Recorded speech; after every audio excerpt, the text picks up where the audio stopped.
कारळं आहेत, ही कारळं पण भाजून घेतलेली आहे. ही पांढरी तीळ आहे, ती देखील भाजून घेतलेली आहे. कारळं 1 वाटी आहे, तीळ साधारण 2 वाटी आहे आणि 2 वाटी शेंगदाणे आहे, ते भाजून घेतलेले आहे. आणि सालं काढायचे नाही आहे शेंगदाण्याचे.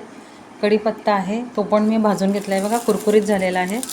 तुम्हाला आवाजावरनं कळतच असेल, मी गरम तव्यावर टाकून छान भाजून घेतलेला आहे.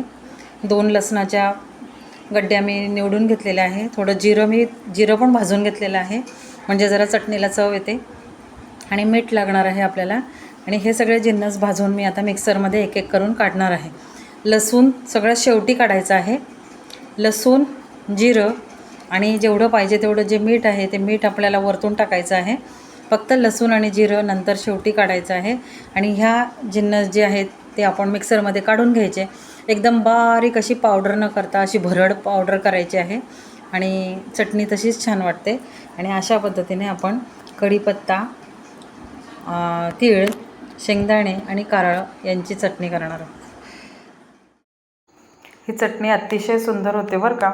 आपण जर तोंडी लावायला जर ही चटणी आपण करून ठेवली तर भाजी नसली समजा तर आपण ती वापरू शकतो. आपण चपातीबरोबर भाकरीबरोबर खाऊ शकतो.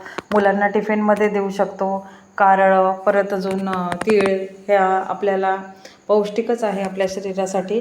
आणि तुम्ही ही जी मी रेसिपी बनवून दाखवते ती नेमकी कुठून बघत आहात ते देखील मला तुम्ही कमेंट्सद्वारे धन्यवाद.